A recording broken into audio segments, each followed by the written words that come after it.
दोस्त की शादी में पहुंचा हिंदू, श्री राम के गाने पर किया डांस, बौखला गई मुस्लिम भीड़, घर में घुसकर जानलेवा हमला। नमस्कार, कैपिटल टीवी में आपका स्वागत है और मैं आपके साथ प्रिया बिस्ट। अब वक्त हो चला है ऐसे मुद्दों पर विस्तार से बात करने का जो जनता, राज्य, देश और पूरी दुनिया पर असर डालते हैं। एक हैरान करने वाला मामला सामने आया है जहां एक हिंदू युवक को अपने दोस्त की शादी में प्रभु श्री राम के गाने पर डांस करना महंगा पड़ गया।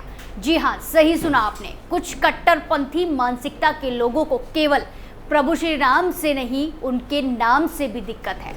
तो क्या कुछ है पूरा मामला, चलिए आपको बताते हैं।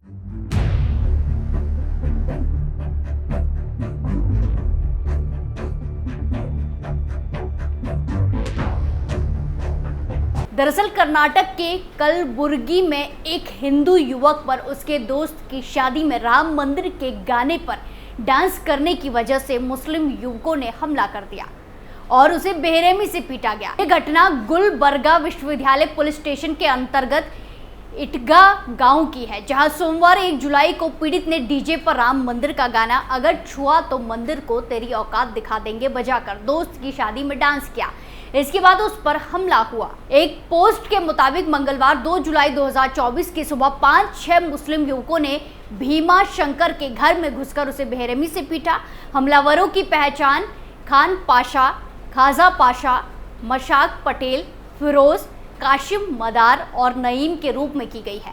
हिंदू पीड़ित परिवार ने कहा है कि हमले के बाद वो डरे हुए हैं और उनकी जान को खतरा है। रिपोर्ट में कहा गया है कि हमले में शामिल हुए मुस्लिम युवकों को भी चोटें आई हैं। पीड़ित की मां की शिकायत पर मामले में केस दर्ज कर लिया गया है और जांच की जा रही है। घटना के बाद इटका गांव के तनावपूर्ण माहौल है और शांति व्यवस्था बनाए रखने के लिए भारी संख्या में पुलिस कर्मियों को तैनात किया गया है, पुलिस बल तैनात किया गया है।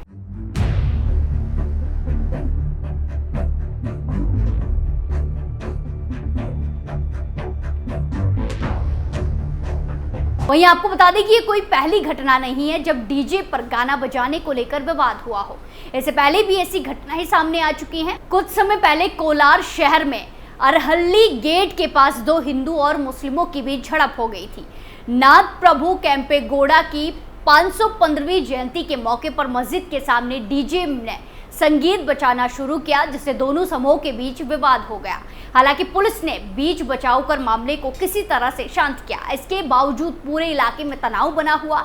वहीं इससे पहले मार्च के महीने में भी ऐसी ही खबर सामने आई, जहां मध्य प्रदेश के सागर में 30 मार्च की देर रात धार्मिक गाना बजाने को लेकर 2 समुदाय में जमकर विवाद हो गया, हंगामा हो गया।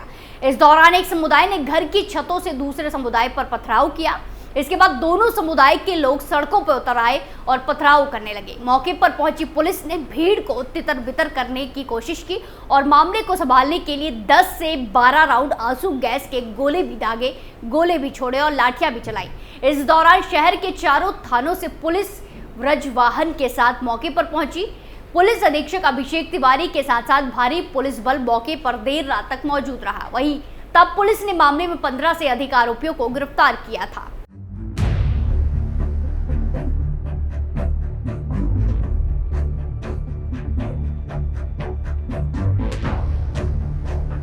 लेकिन ऐसे में सवाल बड़ा यह है कि प्रभु श्री राम के गाने, श्री राम के नाम से इतनी नफरत भले क्यों? आखिर भगवान के सिर्फ नाम और गाने से इतनी बौखलाहट क्यों?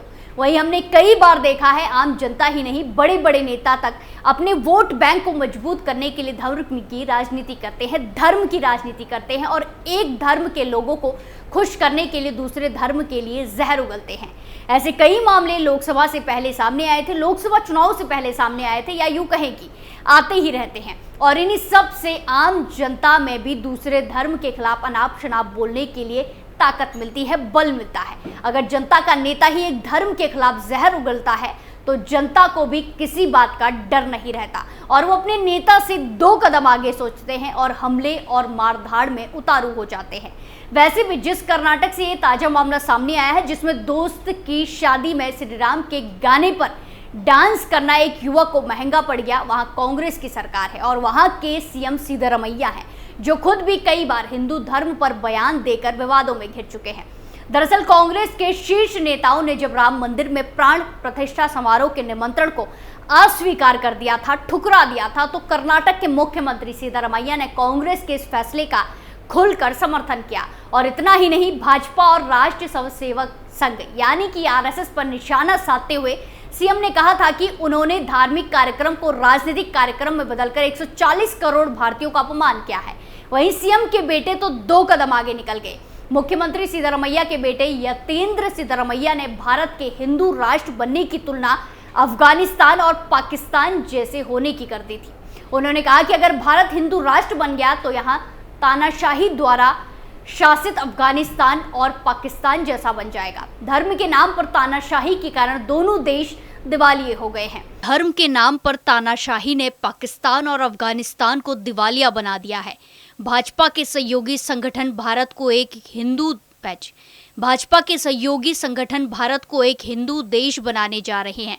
अगर इसकी इजाजत दे दी गई तो हमारा देश भी पाकिस्तान और अफगानिस्तान बन जाएगा। तो ऐसे में जनता को तो बल मिलेगा ही, और वो अपने नेता की तरह ही दूसरे धर्म के खिलाफ जहर उगलेंगे और दूसरे धर्म के लोगों पर जानलेवा हमला तक करेंगे। वहीं मई के महीने में भी कर्नाटक से ऐसी ही खबर सामने आई थी, जहां कर्नाटक के बिदर में जय श्री राम का गाना बजाने पर हिंदू छात्रों पर मुस्लिम छात्रों के गुट ने हमला कर दिया। घटना 29 मई 2024 को गुरु नानक देव इंजीनियरिंग कॉलेज की रही। मारपीट में नटराज और वीरेंद्र नाम के छात्रों को चोटें आई। बताया जा रहा है कि उनके नाक और सिर में मारा गया था। दरअसल एक रिपोर्ट के अनुसार कॉलेज में टेक्नो कल्चरल फेस्ट होने वाला था। इसी के चलते वहां डांस की प्रैक्टिस चल रही थी। डीजे चलाने के दौरान किसी ने उसमें जय श्री राम का गाना बजा दिया।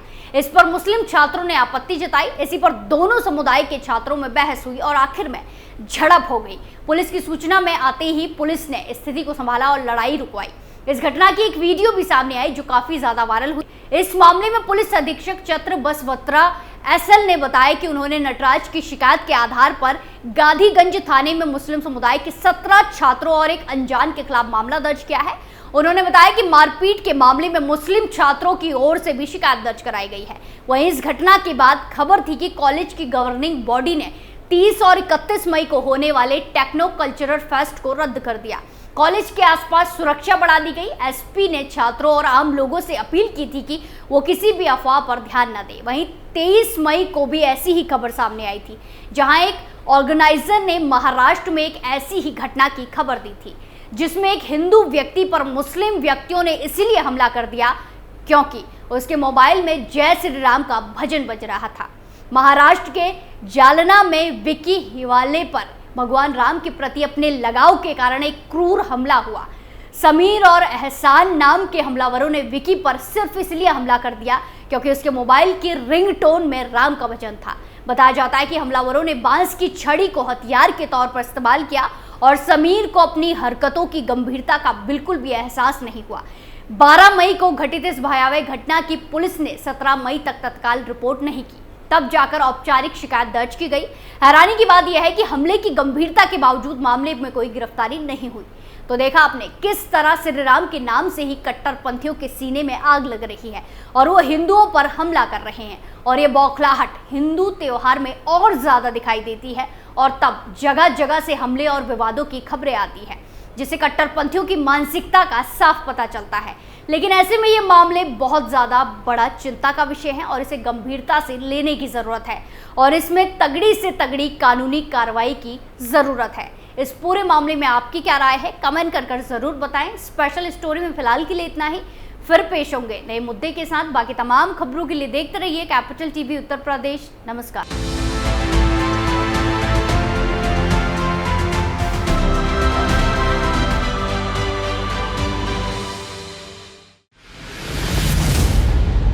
मैं राजनीति करता नहीं, पर राजनीति को बहुत गहरे तक समझता हूं। मैं लोगों के बीच रहता हूं, लोगों के मन को अच्छे से जानता हूं।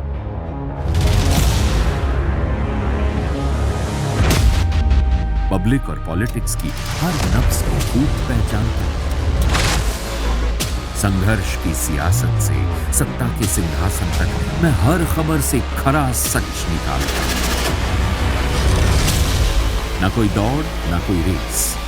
Capital TV, Uttar Pradesh.